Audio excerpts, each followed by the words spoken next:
Steve, tell me your prediction for 2026. My first big prediction for next year is, I alluded to this earlier, sorry about spilling the beans, Glenn. I think that China and the U.S. are going to effectively swap Taiwan and Venezuela. I think with the disruption that is happening in markets and where we are in terms of a long-term paradigm shift, I think we're not just going to sit there and just let Venezuela, with maybe the largest oil reserves in the world, just go on the bye-bye here in our own hemisphere. And I think those provocations will then have China say, well, we're going to do the exact same thing to Taiwan here and nail down our hemisphere in region as well. So that's my first big prediction for 2026. Okay, so hang on just a second. Let me just get the military expert. Jason, any comment on that? Because that's a pretty crazy idea. Steve is right on the money with what I'm expecting as well. And I think the year 2027 is going to be a big year. We've always heard about the year 2030 as a big deal on the left. Well, 2027, when you hear what people actually say, is a huge deal, which means we have 12 months leading up to 2027 coming up very, very shortly. One of those is China going and reclaiming Taiwan by the year 2027, or at least being ready to do it. Steve, I know you have more, but if we have time, I'd like to come back and ask you, how do we deal with the chip makers in Taiwan? Because we cannot allow China to have all those chip makers. They make the highest end chips. All right, next that's their leverage to what we're doing in the rare earth minerals and oil markets in Venezuela. That's their chip. But I think we're going to see at least one elected official somewhere in the world next year claim to have directly communicated one-on-one with non-human intelligence. I think we're going to see that. I think the amount of activity, PSYOP, whatever you want to call it, on the UFO front, UAP front, NHI front. I mean, this thing is ramping up. The number one selling movie in America right now on Amazon, the biggest website in the world, is Age of Disclosure. Spielberg has not directed a film since what was supposed to be his last movie, which was semi-autobiographical several years ago. He's come out of retirement to do another disclosure film on UFOs next year. The pressure on this is amping up, ramping up, and I think we're going to see at least one elected official somewhere in the world claim to have communicated with non-human intelligence next year. I gotta tell you, between those two predictions, it will be a remarkable year if both those things happen. If one of those happen, Liz. It was my impression that elected officials all over the world regularly communicate with demons. So I don't know if this is going to be a first-time encounter if we're talking about people in political office or not. I was very torn on what my top prediction for 2026 would be. I think we're going to see some significant cabinet turnover in the Trump administration, which is significant to us. But I decided not to choose that because I don't know if that will be significant in a sense to the world, not just to, the Republican apparatus. I also think that we'll see. Wait. Let me ask you on that, because there's a picture of Pam Bondi on the screen when you say that.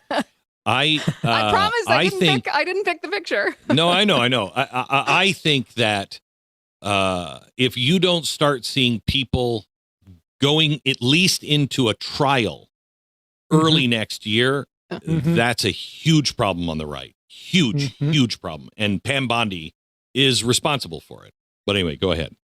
Yeah, I mean, I was serious when I said I didn't pick the picture, but I actually do think Pam Bondi will be replaced or at least forced to significantly change her tactics. Because listen, we voted for Trump because we want justice for all of the deep state weaponization of the government targeted at us. And we have not seen that from the Pam Bondi Department of Justice. We've seen it return to reality, reclaiming, girls' sports for women and getting rid of critical race theory. All that's fine, but that's sort of a restoration. That's not an active prosecution of people who committed crimes against us. And the Trump voter demographic has patience. We're generous. We understand that we're up against, this conglomerate enemy.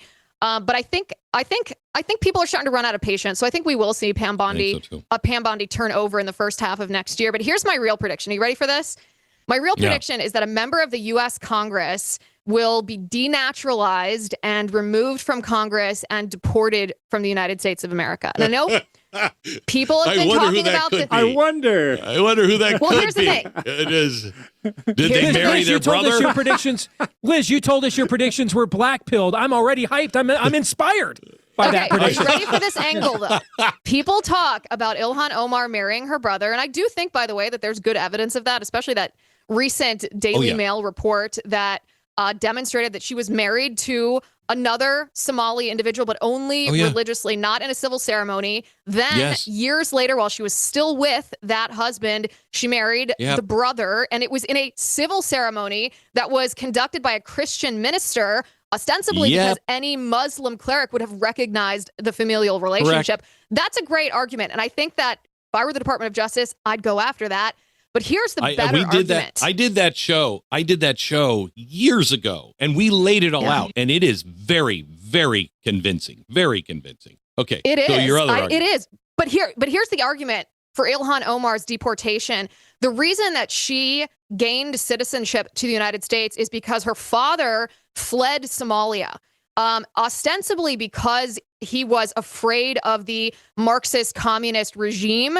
But truly, the reason, and if you look at the evidence, it's quite compelling, the reason that he fled was because the regime had been toppled by the people, and he was a member of that regime. He was actually a high-ranking military official. He tried to hide that association so that he could claim asylum here in the United States, but he was in charge of propaganda for that communist regime. And that's the reason. I mean, that's immigration fraud right there. Ilhan Omar was naturalized as an American citizen because her father's asylum claim was accepted. But if that was fraudulent, then Ilhan Omar's naturalized citizenship status is itself illegitimate to begin with. And I think, again, if I were the Department of Justice, this is not idle gossip or political mudslinging. This is our laws that have been blatantly and provably violated. Yeah, I have to tell you, are you sure we didn't do like an Operation Paperclip with Somalia? Because I would not write that off with the Biden administration. What were we doing? Okay, I'm going to take a quick break, last break, and then we're going to come to Jason, get his predictions, and then finally mine, which are not nearly as exciting as your guys. I kind of hope, Liz, I do hope that yours come true. And I strangely kind of hope in a way, Steve, that yours comes true, because I would love to see this. I don't want to live it. I'd rather see it in a movie, but some powerful predictions. Thank you for thinking for yourself and being part of a movement, because that's really what all of this is. If you want the full story, you want to go deeper, go to blazetv.com/Glenn. Go there right now, sign up, no interruptions. Just the truth, uncensored and unfiltered. Don't just watch, take a stand. And I'll see you over there in a minute.